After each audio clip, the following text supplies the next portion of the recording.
Good afternoon, everyone. Welcome to this meeting of Mid-Suffolk District Council Cabinet. Welcome Cabinet members, other members, officers. Maybe there may even be some members of the press watching, who knows. I'm Councillor Andy Mellon, leader of Mid-Suffolk District Council, and I will be chairing this meeting. Just first, can I remind you all of some domestic arrangements?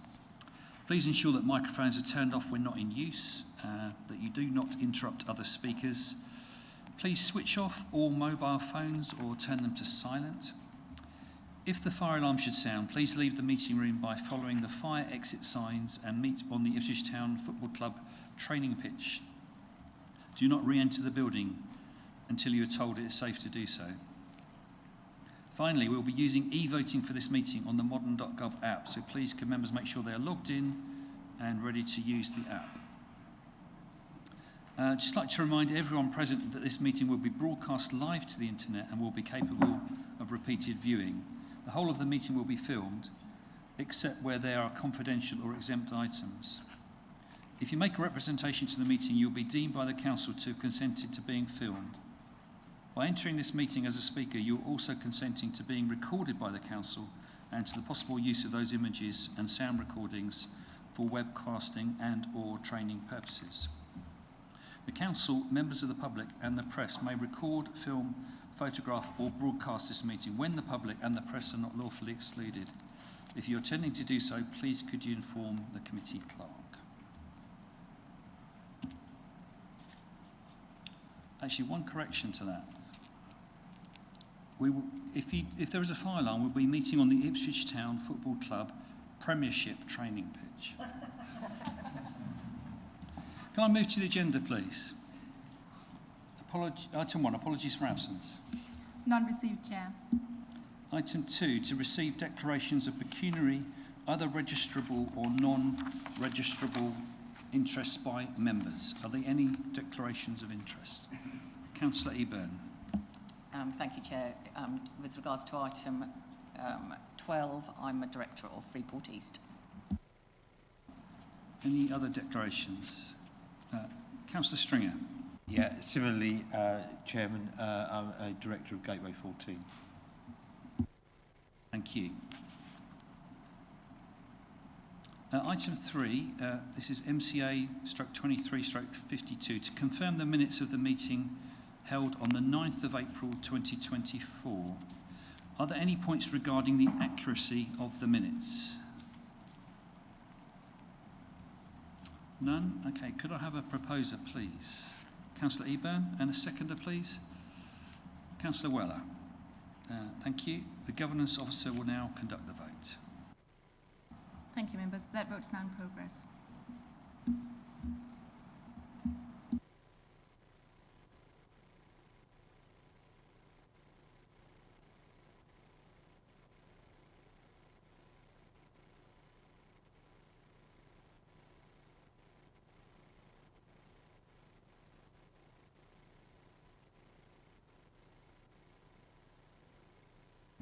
Thank you, members. That is 5 votes for and 1 abstention. That's carried, Chair.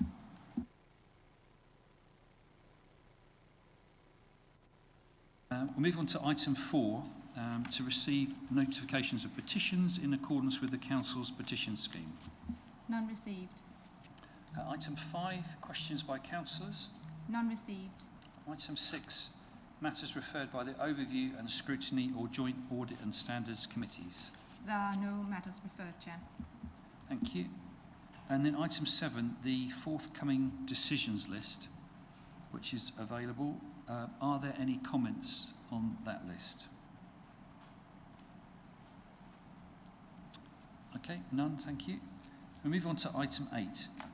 This is paper MCA/23/53, approval of scrap metal policy. And we have Mark Ems, Director of Operations and Climate Change, and we have Tracy Howard, Head of Public Protection, with us. And I'm going to hand over to the Cabinet Member for Environment, Culture and Wellbeing to introduce this report. Councillor Weller.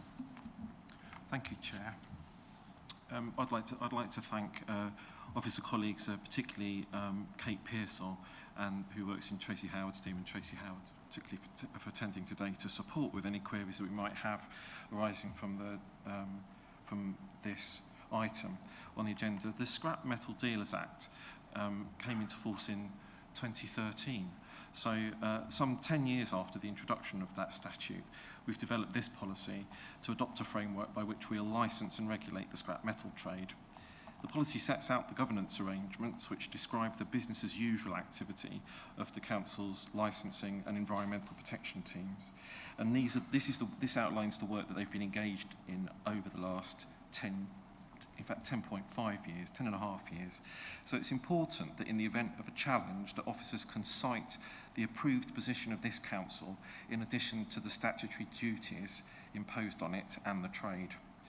The policy has been subject to scrutiny by the Licensing and Regulatory Committee and full consultation with the trade. So minor amendments have been made en route to Cabinet. So I'd like to propose the adoption of the policy. Thank you. Thank you, Councillor Weller. Do we have a seconder? Councillor Stringer. Yeah, happy to second that, Chairman. Thank you very much. Any questions from members on this paper?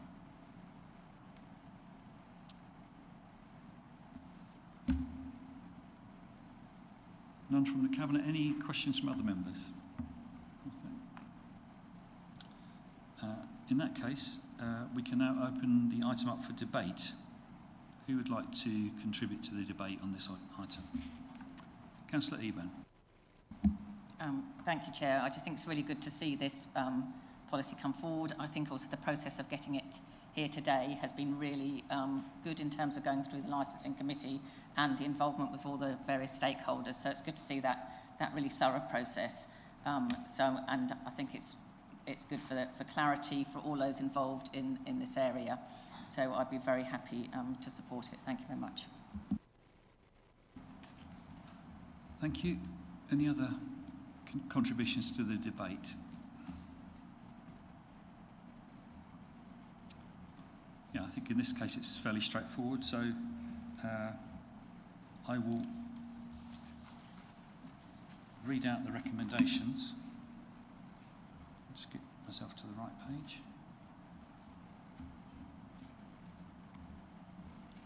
I've got it there. Okay. So recommendation 3.1 is recommended that Cabinet adopt the draft scrap metal policy 2024 to 2029, which is detailed in Appendix A. And I will now ask the Governance Officer to conduct the vote. Thank you, Chair. Members, that vote is now in progress.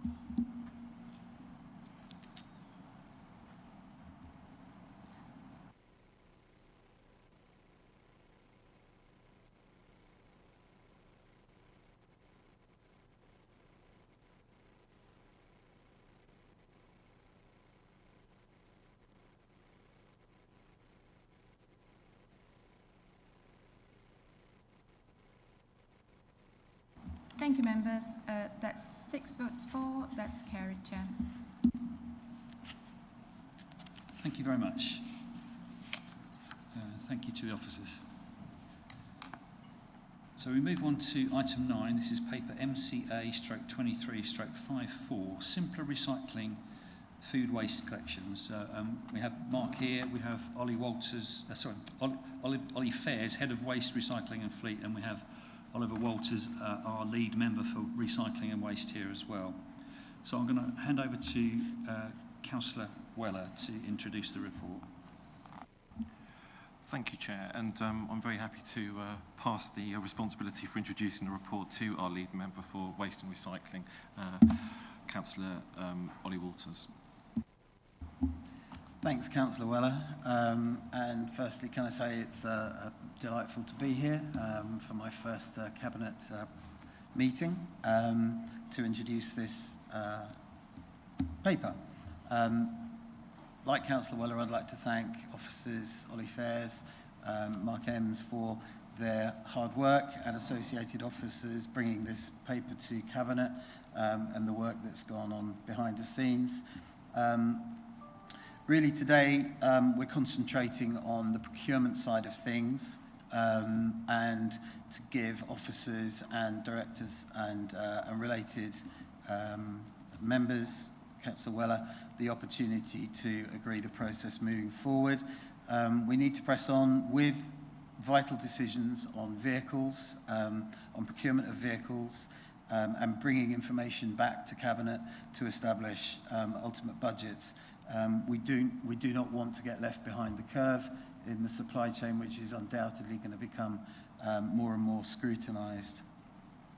I feel it's a really positive step for us to be taking today so that we can get the wheels in motion. It's a clear benefit to the environment to have food waste collected weekly, and obviously to do that we need to have the correct infrastructure in place.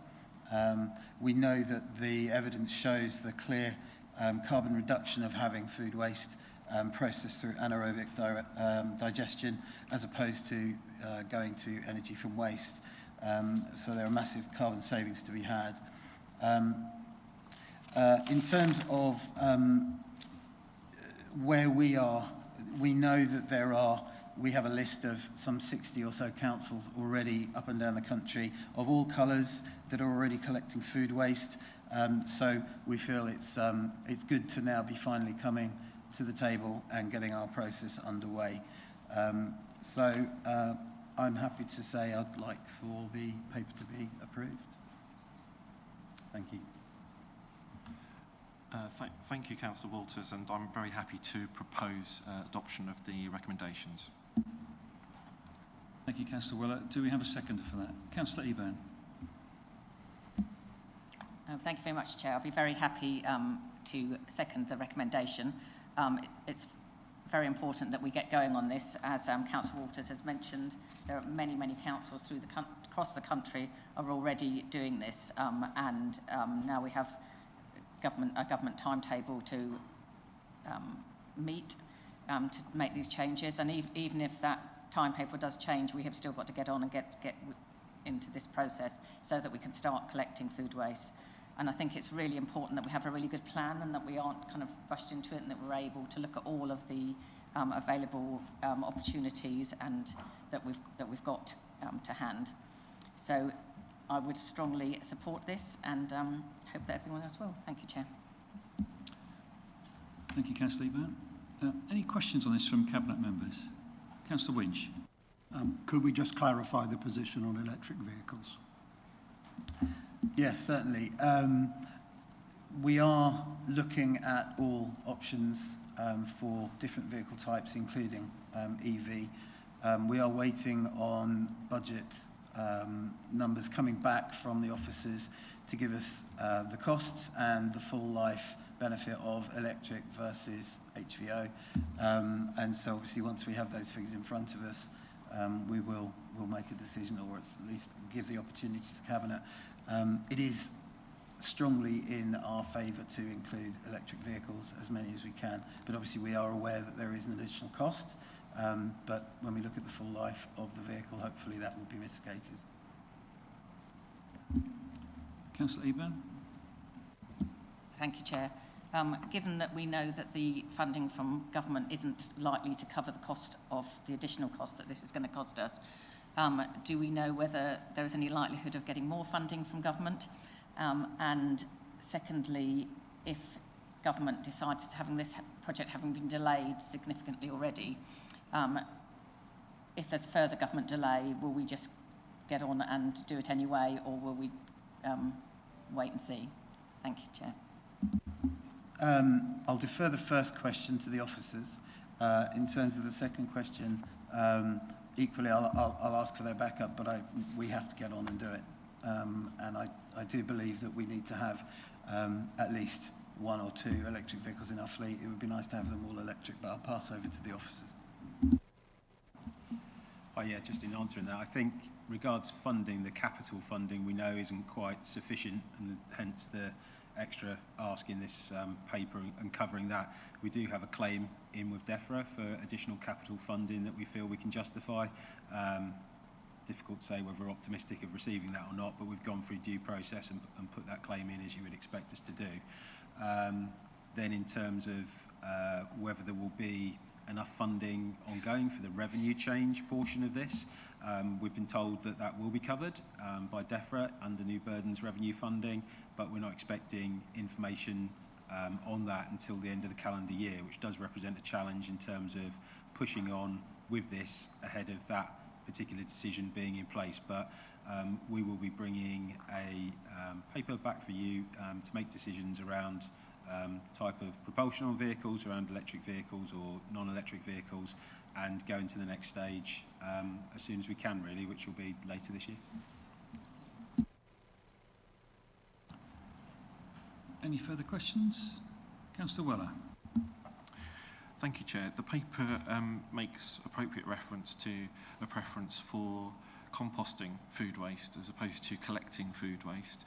And so the question that I've been asked by residents is whether or not there's an opportunity to opt out of having the bin for food waste if they are historically and proposing into the future to compost their food waste rather than recycle it via this means.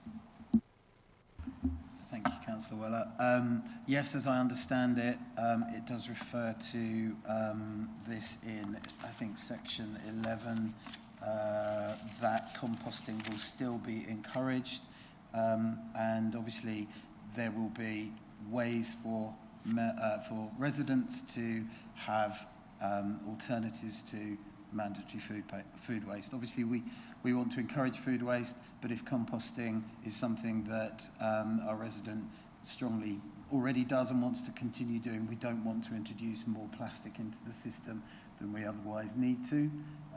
So that would be our viewpoint on that. I'll hand over to the officers if they want to add anything to that.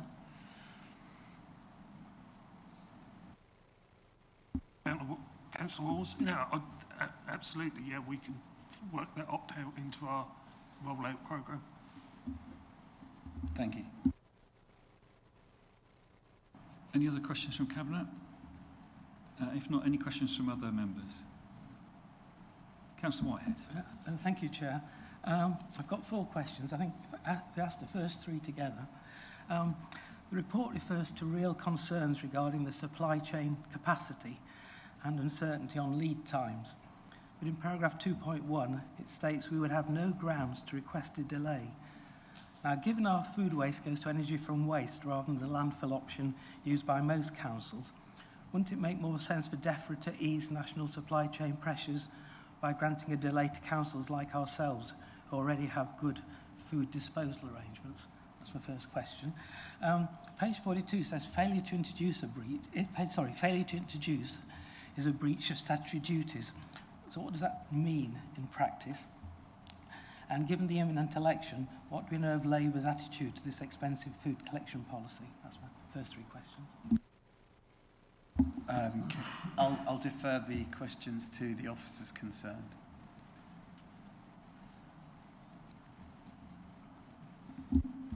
Thank you. Yeah, in terms of DEFRA offering a delay, we're really making reference there that we are aware of a council at a county-wide collections level who has managed to agree a delay with DEFRA because of the contractual arrangements on a long-term basis that they have with their contractor would make this sort of financially punitive to move ahead. We haven't got that type of mitigation effectively as well. We can vary our contract, so that's not something we could go to DEFRA with asking to do. In terms of failure to introduce, this is statutory legislation that's been enacted under the Environment Act. So whilst we are effectively complying with what will become the law, we can't comment on whether other councils will follow suit and the timeline that they'll follow suit under, but as of April 2026, there's a requirement for all councils under the Environment Act and how that's now being legislated by ministers to collect waste. And yes, a change of government could, in theory, result in a change of policy as well. And we are mindful of that, and we are mindful of that when constructing procurement around tender validity period and how that would actually work to allow ourselves a bit of a window of opportunity on the options that we procure. Thank you. Councillor Whitehead. Yeah. Sorry, my fourth question then relates to page 40. In paragraph 415, it refers to an advantageous market-provided aerobic digesting facility in the area. Well, I'm a great believer in market-driven solutions, but what is the realistic time frame for this, less than 2 years out from the start of curbside collections, given the whole planning process, then the building and commissioning of such a AD plant? I'll ask Mark to come back with that, but I think in terms of AD plants, there are some existing which could be repurposed. It wouldn't necessarily be a complete new build, but I'm sure Mark has more details. Yeah, we've worked with the Suffolk Waste Partnership and officer groups to put together a specification for an AD contract, which is set out in lots or as a whole, which should allow existing players in the AD market or suppliers which have got established licensing, which they might be able to expand their plant to be able to come forward. We don't know whether that might result in a single solution for Suffolk or whether that might result in multiple solutions outside of Suffolk, and that will be evaluated as part of the procurement. What we are aware of is that even with the full input tonnage from across Suffolk, the viability of a single plant is questionable, even with that level of tonnage. And another point to also really make is that the emissions in association to road miles in collection and transfer of food waste is very minor compared to the savings in emissions from transferring waste out from the residual waste stream in the energy from waste plant. And that is the real main goal here of government, is to divert waste away from being incinerated at energy from waste plant.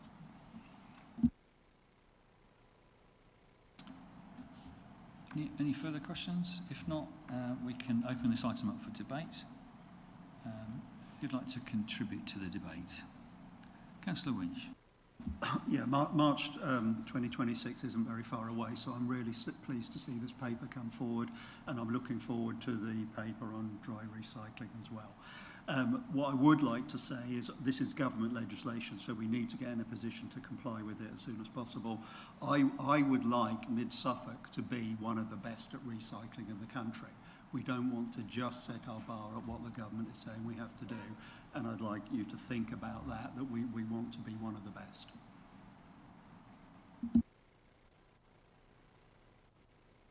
Yeah, thank you. I remember actually when I first started on this authority, we were then rolling out something called the Twin Bin project, which was back in 2002/3 and 4, which actually was a huge success, and we implemented that major change, I think, incredibly well. And obviously, government are now insisting on another major change, and we need to be prepared, as well prepared as we were back then. And having read the documents, head to toe, I think it's a very well prepared document, and I think this puts us in a strong position to be able to comply with government legislation on this, as well as mitigate the amount of extra work this will create and cost. I firmly believe there will probably be, by the time we get to this scheme being implemented, other options of transportation that may be more environmentally friendly or advantageous. But we need to place the order almost now because of the lead times on this stuff. So, and we cannot sit and wait for a better policy to come along, because if it doesn't come along, we're going to be wanting to pay people to jump queues to build the vehicles that we haven't ordered yet. And that position is not credible, frankly. So, and who knows what other government legislation might be popping out between now and 2026. And also with this, we need to also comply with the policies of our waste disposal authority, which isn't us, we're the waste collection authority, and we need to be very much in line with that. And this is the way it's going. So we've produced a sensible paper to meet that need, environmentally conscious as possible, but also with an eye on cost efficiency as well. So I'll be happily voting for this paper, Chair, and will the other Cabinet members do as well? Thank you. Thank you, Councillor Stringer. Anyone else? If not, I'll just add a couple of points from the chair. So I think just on the point about the energy from waste plant, yes, the current system works in terms of disposing of food waste as part of the residual stream, but it's less than ideal in terms of emissions. And if we can separate out food waste from that waste stream and deal with it separately in a more environmentally friendly way, that does substantially reduce the emissions overall from the process. And you get gas from AD, you get a digestate, so there's some byproduct as well. Yes, home composting, you know, if people are already doing that, they should certainly continue, but there will be people in towns who don't want to have a compost bin, you know, the issues of vermin and that sort of thing, and if we can collect the waste cleanly, securely, on a weekly basis, as the government has intended us to do, that will be a big improvement, I think, over that waste sitting in a bin for a week or two. So I'm certainly in favour of this. I'm happy to vote for it. And I think we are now at the point where we can go to the vote, but I'll just read out the recommendations first. So recommendations 3.1, the introduction of a weekly curbside food waste collection service to all households using dedicated vehicles by or before 31st of March 2026 to meet new statutory requirements is approved. 3.2, delegated authorities given to the Director of Operations in consultation with the Cabinet members for the Environment and Finance to agree and authorise the procurement strategy individually and or collectively as required with partner Suffolk councils to deliver the necessary infrastructure including vehicles, bins and material processing within the financial constraints described in section 6, not section 5. And then 3.3, delegated authorities provided to the Director of Operations in consultation with the Cabinet Member for the Environment and Finance to progress agreement of the contract variation of the joint waste contract with Serco plc to include the introduction of food waste collections.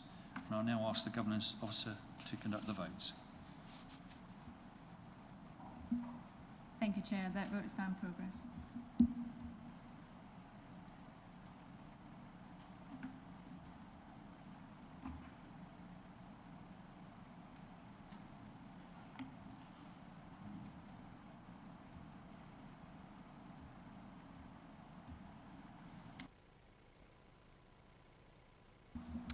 That's 6 votes for. That's unanimous, Chair. Thank you very much. Thank you to the officers as well. Right, we move on to item 10. This is paper MCA/23/55. Additional information on the 2024-25 Housing Revenue Account budget. And we have Jenny Smithies here, who's the HRA Finance Business Partner. I'm going to invite the Cabinet Member for Finance and Resource to introduce the report. Councillor Eburn. Thank you, Chair. This is simply a report to correct some wording from the budget in February earlier this year, where the recommendation incorrectly used the phrase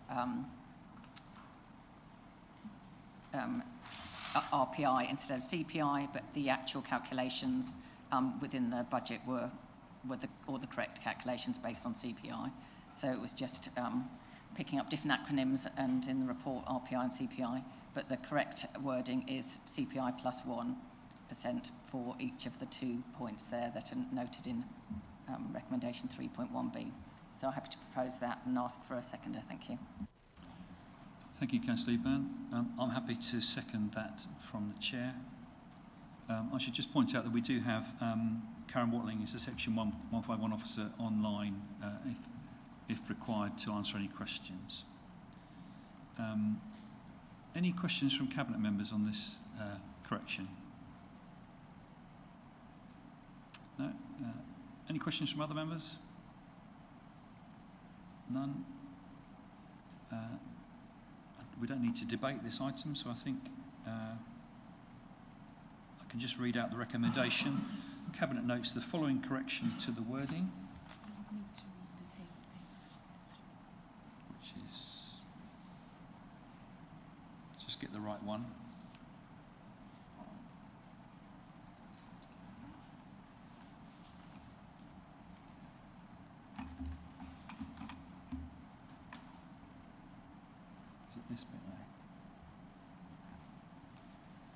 Right, I now have the correct wording in front of me. So, recommendation 3.1, that Cabinet notes the following correction to the wording, that the CPI plus 1% increase of 7.7% for council house rents, equivalent to an average rent increase of £7.33 for social rent, and a CPI plus 1%, that's 7.7% increase for affordable rent of £10.65 a week be implemented.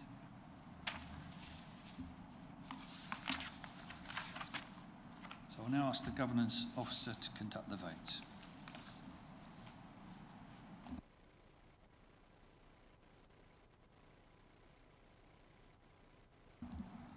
Thank you, members. That vote is now in progress.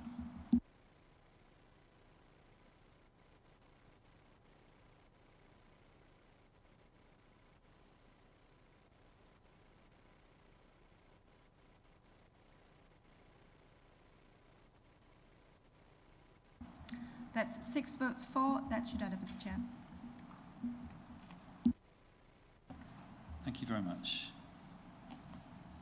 So we now move on to item 11. This is paper MCA/23/56, the Housing Revenue Account HRA Business Plan. And I'll now ask, so we do have Deborah Fenton here as Director for Housing, and I'll now ask the Cabinet Member for Housing and Property to introduce the report. Councillor Winch. This paper's sort of in two halves. One half looks at the priorities to the things like investing in our current council housing, decarbonisation our housing stock, building and buying new council houses. So that's one side. The other side is a financial model as to what's happening to the HRA over the next 30 years. So that's taking in all our income and looking at all our expenditure and time phasing it. So I'm going to come on to what that's telling us in a second. I just wanted to highlight a couple of things that are swirling around the whole HRA area. So number one, I think, is that currently we offer a very poor service to our tenants. And if you plot us in a grid of service and our costs, we're in the worst quadrant that you should be in. We're relatively high cost and relatively poor service. So, and we know that our tenants aren't happy with the service that we provide. We can't leave it in that state. We have to do something about that. So that's one thing we have to worry about. The second thing is we haven't got a very good handle on our housing stock. We're currently doing a complete review of all of our housing stock, and it makes working out the detailed finances extremely difficult when we haven't got a handle on that. The third thing I'd point out is there is a raft of new regulation around social housing from the government. This is good, I believe. It's all very desirable, but it puts a lot of pressure on the way we offer services. Another element is we need to be building more houses and we need to decarbonise our housing stock. So we've got major things that we have to do. We can't do nothing. And the final thing I'd like to point out is higher interest rates cause a lot of problems in any account where you've got high borrowing. And we've also had significant inflation in building services generally. If you look at the recent financial state of the HRA, 22-23, we had a deficit of 743k.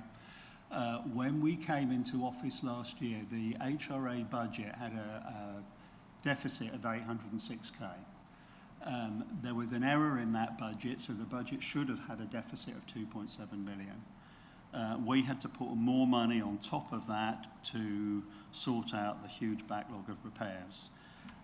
Our budget for next year is saying a deficit of 960k.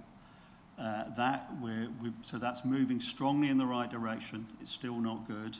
And that's largely achieved through an increase in income, and we're holding costs at the current year's level. What does the HRA financial model tell us? It tells us that the HRA is going to go bust in 6 years' time. It tells us that the ever-escalating debt, which has been going on for years, is going to increase from 116 million to 143 million. And for a long time now, we haven't been able to pay that debt back. 23% of our total cost is now debt repayment. The bit I like most in this report is 8.1, which says Mid-Suffolk may fail to be financially sustainable, and it says risk probable impact disaster. So what this model is doing is making it clear what the implications of where we are now. We obviously cannot let this come about. We're going to have to take action to try and rectify it, but we're just trying to be completely transparent. That's why I've gone through all the elements that I've just talked about and with the financial model of the implications of the position that we're in. What I think we've done this time is we've gone through in a lot more detail that financial model, and we've had really good consultancy. I think we've ironed out a much clearer view of where we are than we've had in the past. What sort of things can we do about it? I think there's three sort of areas. Number one, I would say, is increasing efficiency. If you look at our service at the moment, there's a huge amount of time spent on what people would call failure demand, i.e. things going wrong. We're spending a huge amount of time sorting things that are going wrong rather than doing things right, which is why we've been investing in the structure of the organisation, new systems, that kind of thing. The other area is this boundary between the general fund and the HRA. We have actually sought advice on what we can do about this, but there are some things on the line between the general fund and the HRA, like temporary accommodation. And then there are more radical things that we might be able to do around, like, how do we deliver new housing. We're not in a position to have all the answers to this, so we've had to make the decision that we will go ahead and publish where we are now, so that's visible to everybody. In the background, we're working out a plan for how we move forward. I probably would like to, I want to amend the recommendation that we're going to make here. So shall I read out the wording of a revised recommendation?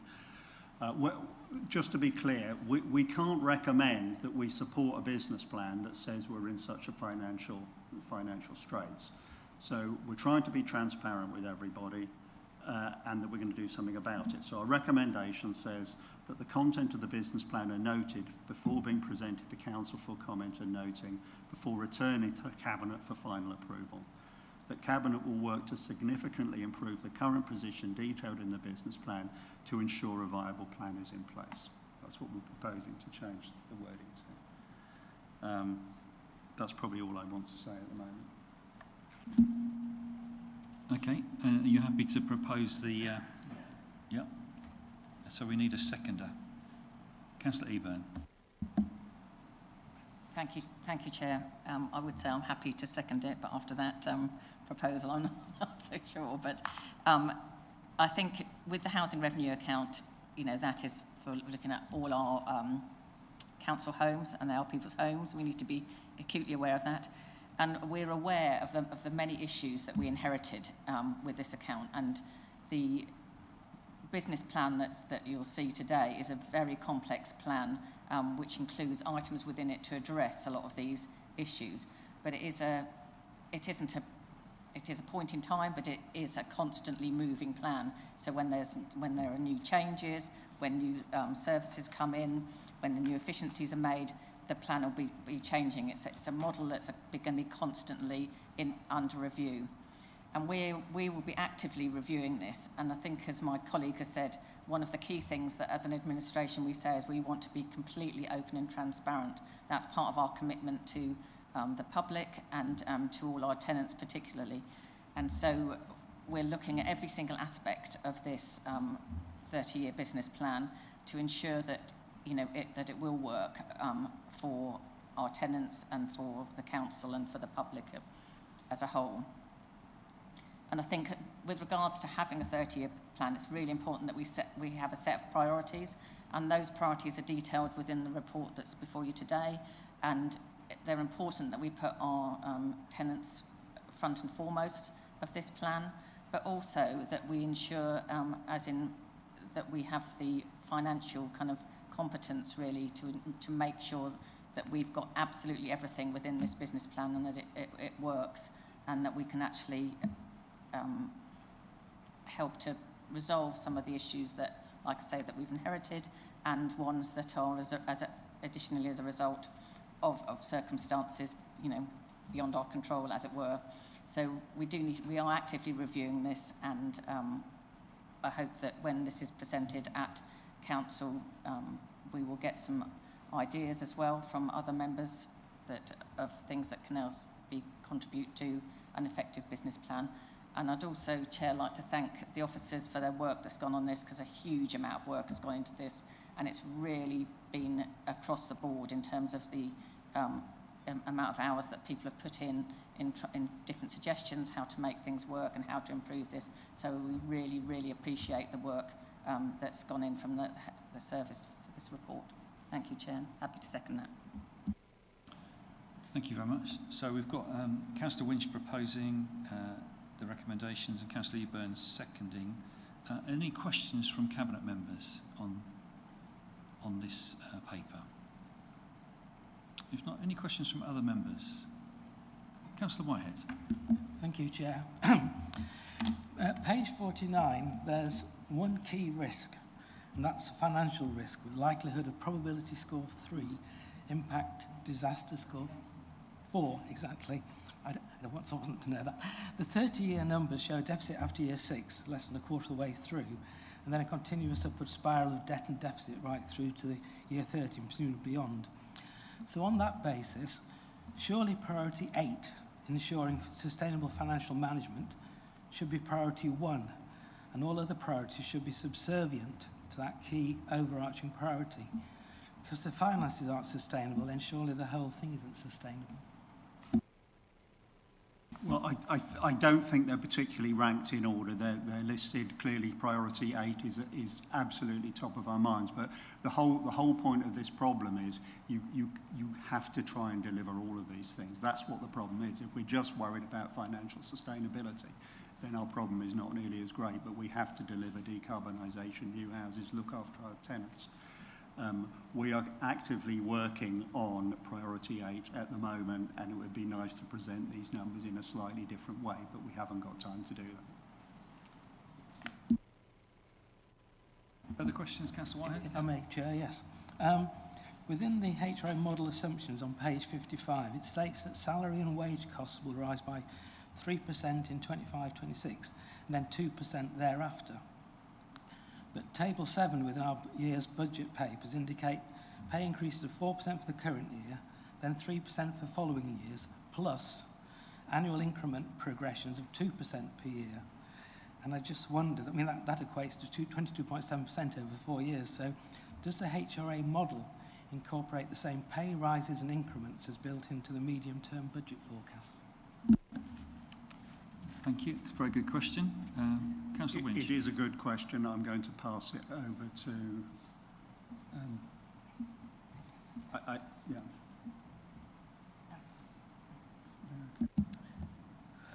Hello. No, it doesn't. We knew what the forecast was for this coming year, but at the time of building the plan, we didn't know what the medium-term forecast was for salaries, which is why we took the 2%. Back, so the budget numbers were later than this, so they should supersede and be built into the next HRA iteration. Yes. You should make the numbers look worse. Thank you.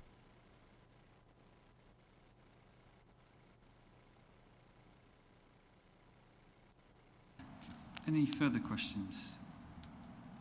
Okay, if not, we'll open this item up for debate. Anyone like to contribute to the debate? Councillor Stringer. Yeah, thank you. I think the questions and the very frank, it's probably one of the frankest ever introductions to a cabinet paper I've ever seen, but I think everyone deserves frankness about this issue. Because frankly, and I'll try and depoliticise what I'm saying, but it's going to be difficult. Anyone that insists that if a local authority wants to own and run its own housing stock, which is the will of those that live in it, because they were balloted, that then has to re-buy those houses and take out a mortgage. And then during that mortgage term, the government insists that you cannot raise the rent, which is the only way you can repay the mortgage, and then wonder why some of these housing revenue accounts are financially holed below the waterline. It's frankly a recipe for disaster and madness, and someone needs to get a hold of this. And frankly, we cannot wait for an ITV documentary with Toby Jones in it to bail us out. something is going to have to give. And frankly, as long as this administration's here, it will not be our tenants. We will defend the line as far as we can with all we're allowed to do. But when you have a ring-fenced budget that you are not allowed to touch using any other part of any other budget, or even, frankly, our tenants can't even apply to our own cosy home scheme to improve their insulation. I mean, this is all a recipe for madness, and we need to sort this out. At the moment, we've got a candid look at what we're doing, and thank you for the officers for getting a up-to-date position statement as to where we are, alarming as it may be, but at least we've got the truth. Thank you for the truth. Everyone deserves that. And now we've got the truth, we can march on and try and get as efficient as we can get, operating within this hideously constrained position, but equally, we need to lobby all we can, those that are in power higher up the food chain, to amend this policy position so that common sense can apply and we can actually deliver for those that are our tenants the best possible service we can within the financial constraints we've got. Thank you, Chairman. But I will be voting for this paper. Thank you, Councillor Stringer. Anyone else? Councillor Winch.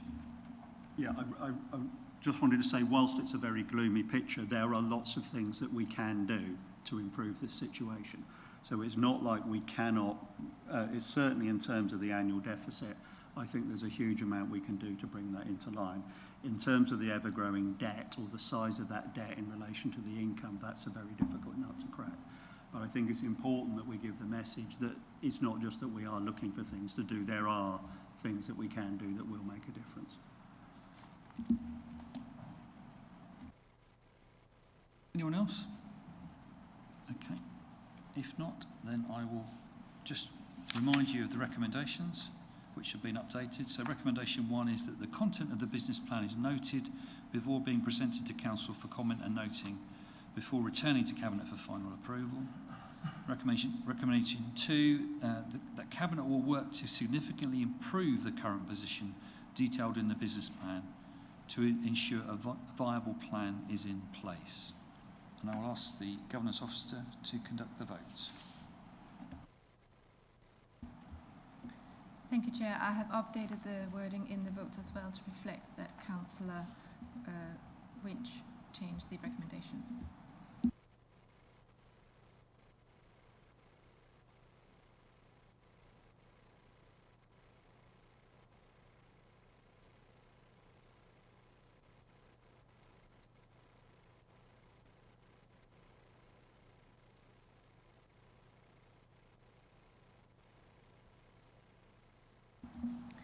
Thank you, members. That's 6 votes for, and that's carried, Chair.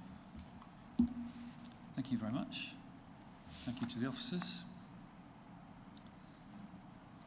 We move on to item 12. This is paper MCA/23/57, the Skills and Innovation Centre on Gateway 14. And we have Emily Atack, Director for Property Development and Regeneration here. And we also have joining us Lee Carvell, Regeneration and Capital Projects Manager. Now, this report contains confidential appendices. If members wish to question and debate the appendices, the meeting will go into a closed session before the debate. But I'll now introduce the report as Leader and Cabinet Member for Performance and Resilience. And this is to make sure that there's no conflicts of interest. But I'm going to ask my colleague, Councillor Winch, who has more detail at his fingertips, to make the introduction. Okay, so I'm sure everyone will remember this came before Council in January, and at the Council meeting, the capital cost of the Innovation Centre was just over 18 million, 18.171 million. And we agreed that that would be funded by £6 million worth of seed funding from Freeport and by Pot B business rates. And associated with that proposal, there was internal interest costs of 575,000, which were also going to be covered by Pot B business rates. So the last proposal that went through Council meant that the whole thing was going to be funded by the Freeport. So everything we would, so what the council was doing effectively was managing the cash flow, but it wasn't going to cost the council anything at the end of the day. Now that proposal was taken to the Freeport board in March. The Freeport board were very enthusiastic about the proposal for an innovation centre, but they pushed back and wanted the council to put some money on the table themselves, just over 1.5 million, 1.512 million. We've got a similar issue in that because of the opportunity cost of spending this and not using the reserves for something else, there's an internal borrowing charge of 656k. So in total, the council are putting in just over 2.1 million. So what the proposal on the table is that the Freeport board will fund £16.66 million. That's 89% of the whole project, and we will put in 2.1 million. If I compare this to what we were looking at when we first came into administration, I think this is a really good opportunity for us because we're getting very, very significant external funding. And what I wanted to remind people about is why do we want to press ahead with this? And I think there's four main reasons. So the research that was done for the Innovation Centre looked at the skills shortage in the district and the high level of lower value services in the district. So can we do something about general skills? Can we do something about green skills in the district? So that was another reason, also a hub for Gateway 14, and also a centre for innovative companies. So how I look at it from 20,000 foot is a fantastic opportunity for this district to get that level of funding to help the local economy, and we'd be absolutely crazy not to take what's on the table. So I'd recommend that we go with this motion.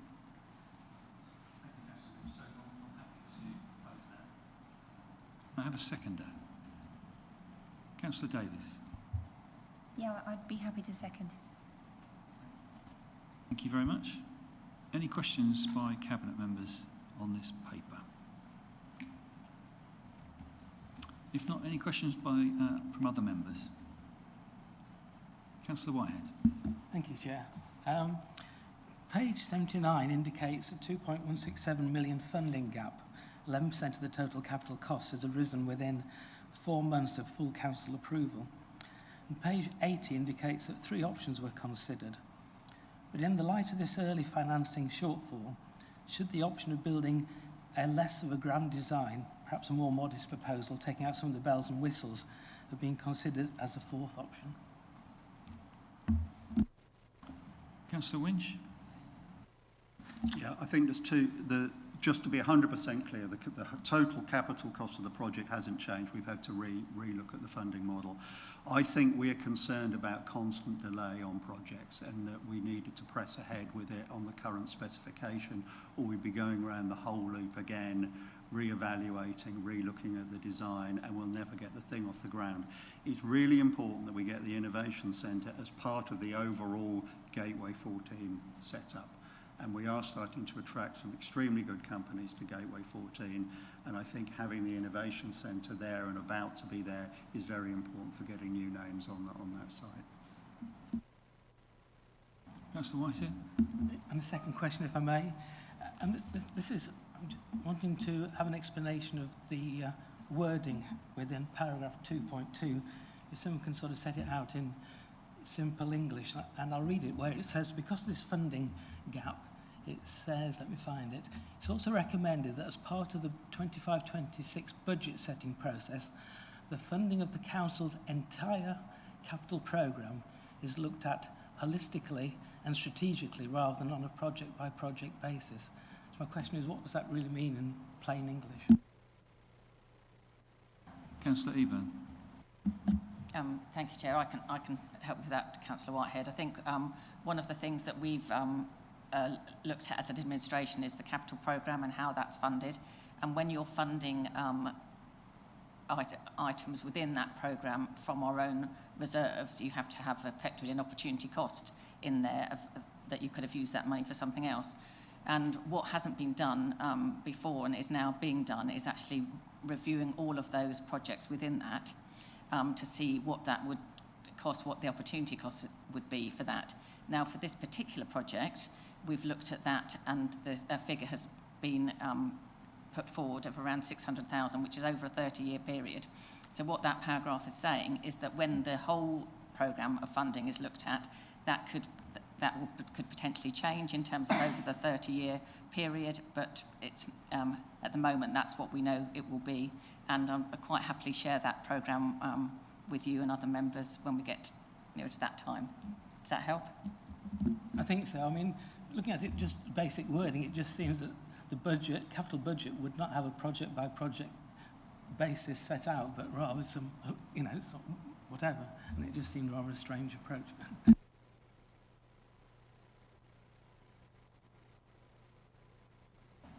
Just a question from me then, just for clarification. In terms of the Freeport funding, were we to go for a smaller building or a smaller footprint, understand that the Freeport funding would actually reduce commensurate with that.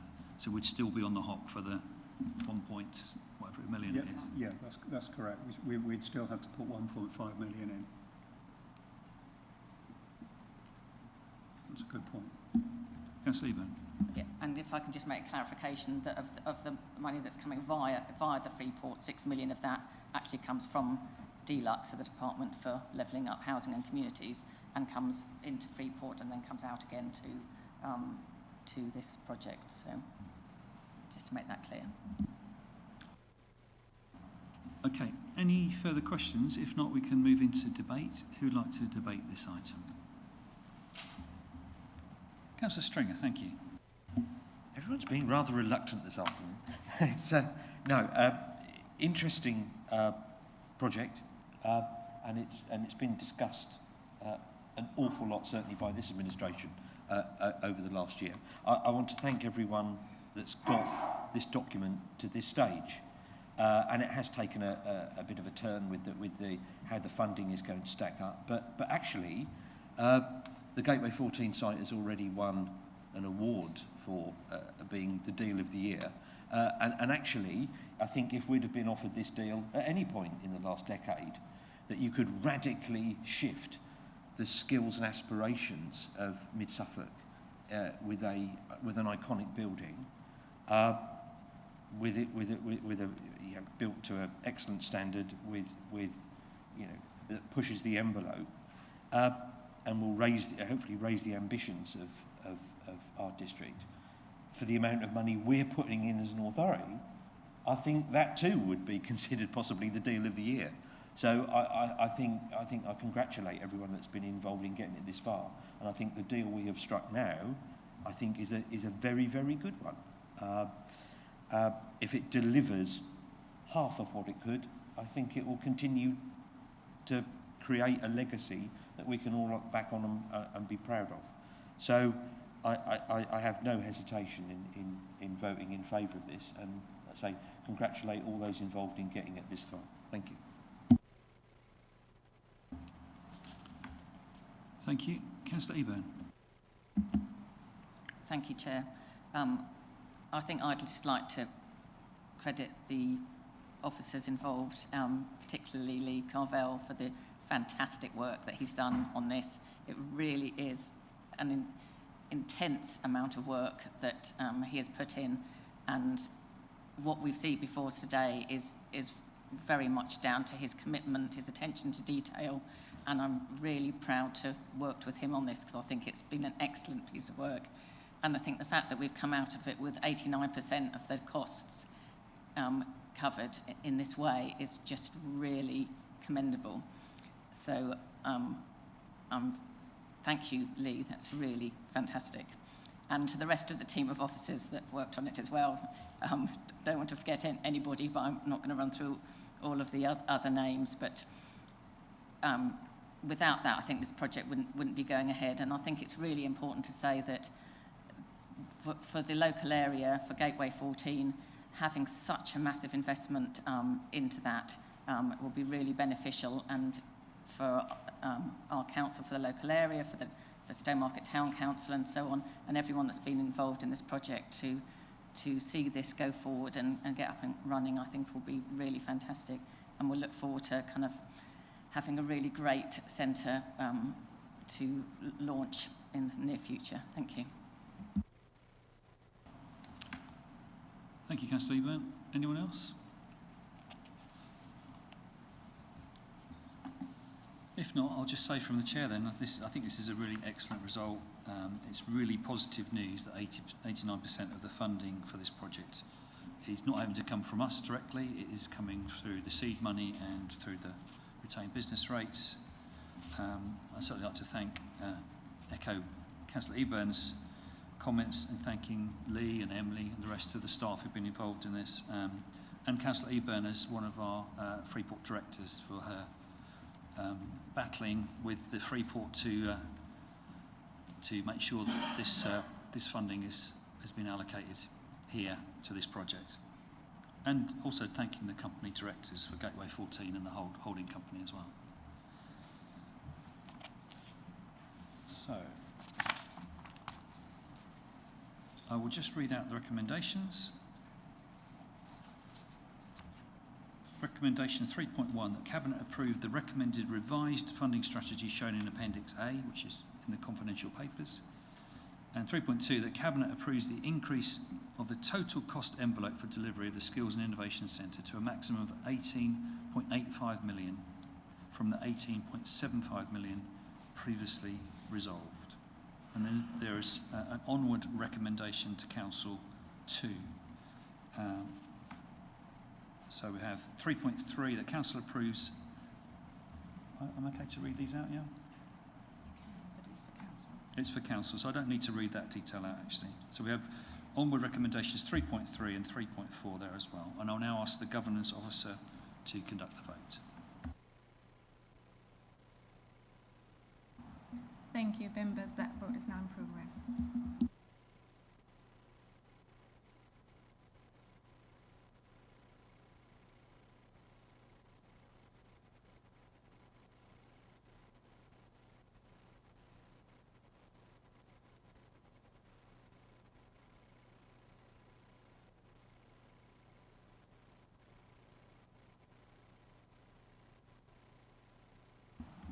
Thank you. That it's 6 votes for. That's unanimous, Chair. Thank you very much, and thank you to the officers who've worked on that. So we move on to item 13. This is paper MCA/23/58, the Mid-Suffolk District Council Rural Transport Grants Funding Awards. And we have Mark Ems, Director of Operations, Climate Change, and we have Catherine Davis, our Sustainable Travel Officer, here. And I will now ask the Cabinet Member for Thriving Towns and Rural Communities to introduce the report. Councillor Davis. Thank you. A few years ago now, the Coalition of Opposition asked for something to be done about rural transport. A sum of approximately 800,000 was then put into the budget for electric buses. And prior to the election, this was then put on hold by the then Conservative Cabinet. Forward now to after the elections, May 2023, where we brought this reserved money for transport back into play. And you will see from the brief in front of you that we are now in the forefront now nationally. Transport East launched its rural connections in March of this year, and this has given a list of recommendations to both national and local government. As you'll see on page 94, our scoring matrix, our rural transport grant scheme met head-on with the problems highlighted by Transport East, and for me, aims to help Suffolk County Council meet recommendations of 9, 11, 15 and 16 that were given by Transport East. You will see from our recommendation in 3.1 that we have 2 very interesting applicants who were shortlisted and scored clearly higher on our matrix. I'm very excited to explore these applicants with officers and Suffolk County Council officers with a view to making a difference across Mid-Suffolk. Our applicants are both a community transport provider and commercial transport provider and bring unique experience to the table, which I find invaluable when providing a service that in the long term needs to be self-sustaining and green. And therefore I would like to make the proposal. to accept these recommendations. Thank you very much, Councillor Davis. Do we have a seconder? Councillor Weller. Thank you, Chair. I'm really happy to second this. I think that more responsive and sustainable public transport options are really critical components in countering climate change, amongst other things. And so it's important that this initiative's come to develop some traction, having been raised originally in 2022 and agreed at full council. So I'm really grateful to Councillor Davis for picking up the baton and leading this through to a decision where we've got this paper before us today. So I'm very, very happy to second it. Thank you very much. Any questions from members of Cabinet? Councillor Winch. Can you say something about how we're going to ensure value for money after we've contracted with different options? Yes, it is in the forefront of our mind because this is public money, and we want to spend it wisely, and we need to ensure that it's not wasted. We have spoke a lot on this, and I will hopefully give Catherine the floor to expand on that further. Thank you, Councillor. So part of our kind of assessment of the applications we received was very much about the longer term financial sustainability and how robust that was in the proposals that were put to us. We're going to ensure that those robust plans are implemented by the successful applicants through a monitoring of the project. So as part of our funding agreement, we'll be asking them to report to us on things like their passenger numbers and therefore the revenue that the service is making, to ensure that it is making itself financially viable beyond the life of this funding. We've also asked them what kind of match funding, both financial and kind of in terms of assets, they are bringing to the projects to make them the best value for money that they can be. Any other questions from Cabinet members? If not, any questions from other members? Yeah, Councillor Whitehead. Just one question, Chair. What's the number of estimated additional passenger journeys generated by this £600,000? I asked because a segment on BBC Look East a few months ago highlighted an individual's regular bus journey in Cambridgeshire that was subsidised to the tune of £140 per trip. So I wonder what our projections are for this £600,000 spend.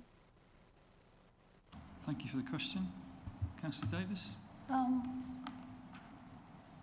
If I understood the question correctly, you're asking how we're going to help people journey better?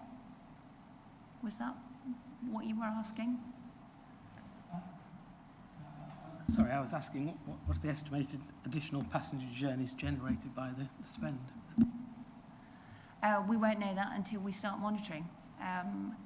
This, as you're seeing with the Transport East recommendations, this is something that is needed in rural locations because Suffolk, for example, I think is double rural than other counties. And so Mid-Suffolk is at the forefront. We're investigating and joining up existing services of modes of transport. It's not just about the existing bus services, it's also about joining up with cycling and walking paths, and also about maybe forming transport hubs so people have a place to go that they know is going to be reliable and consistent. So the monitoring will answer your question. It is a legitimate question because it's a pilot and it's something that we need to ensure meets what we want it to.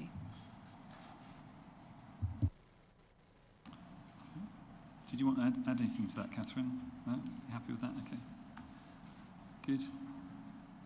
No further questions then. I can open this item up for debate, but obviously there is confidential papers there, so I want to try and avoid going into closed session if possible. Who would like to debate this item? Councillor Eburn. Thank you, Chair. I think this is great to see this coming forward, and I think it's really important that we do pilot things. We need to try things out. We've heard from many of our communities that rural transport was a huge issue, and it's really good to see that with this particular project, the partnership working, so with Suffolk County Council, with different community groups, with different transport providers. So I think it's an excellent example of how all these groups work together for the benefit of our residents, and particularly those in rural areas. So it's great to see this coming forward. And I think I'd like to thank the officer involved particularly for all the work that's gone on there, and sort of managing various working groups in order to come to where we are at today. And also thank my colleague, Councillor Davies, for kind of persevering and getting this to come forward. Thank you, Chair.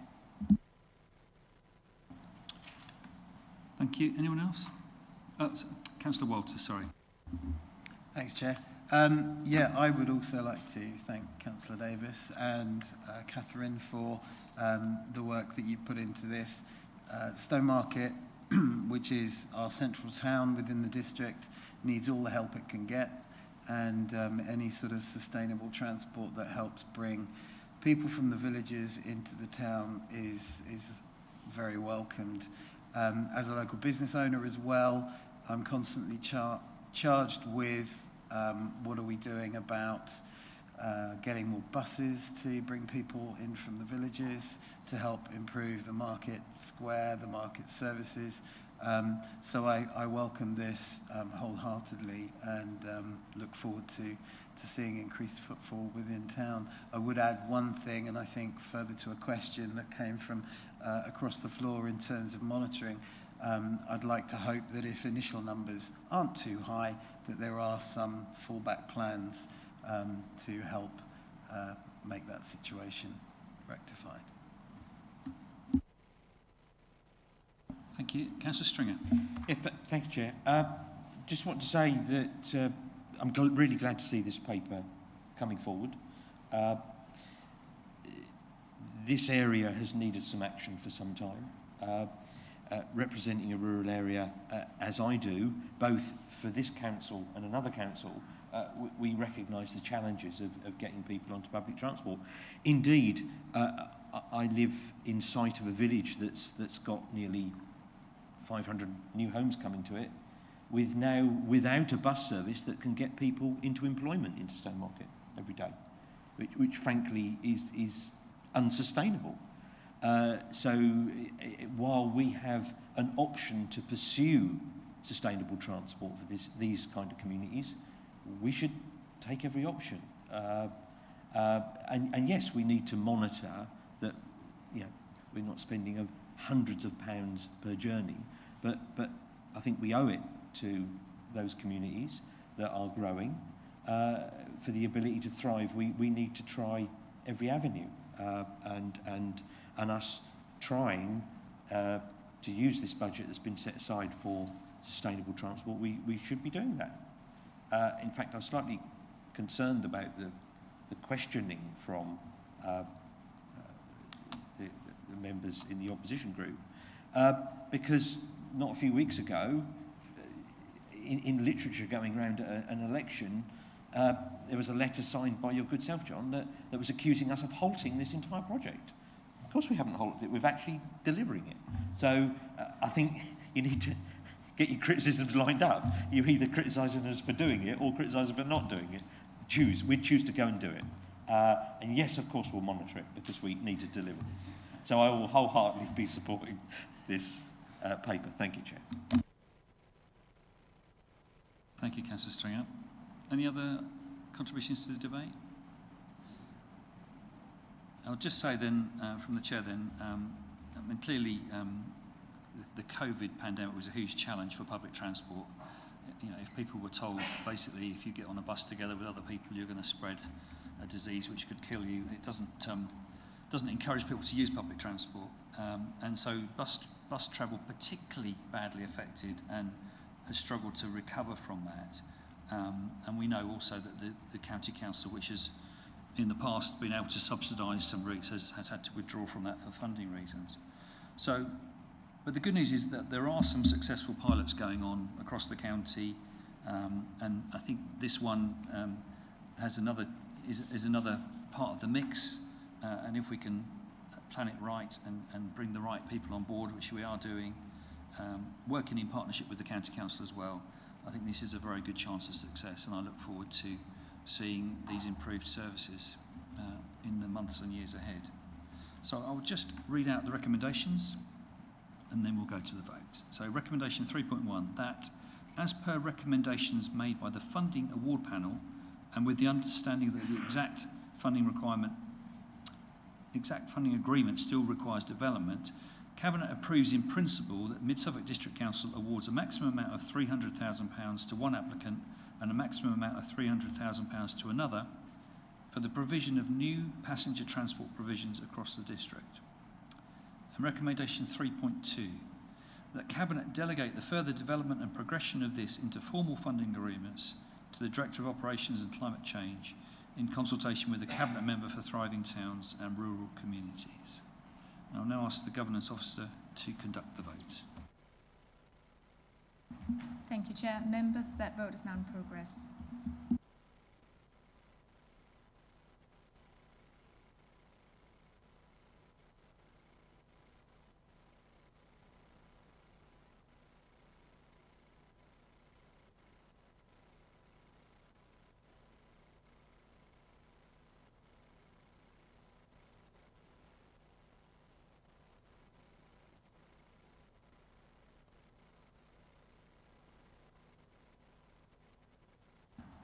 Thank you, members. That's 6 votes for. That's unanimous, Chair.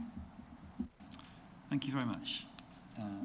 So thank you everyone for their time. The next meeting is scheduled for Tuesday, the 11th of June at 9:30 AM here in the Council Chamber, and I declare the meeting closed. Thank you.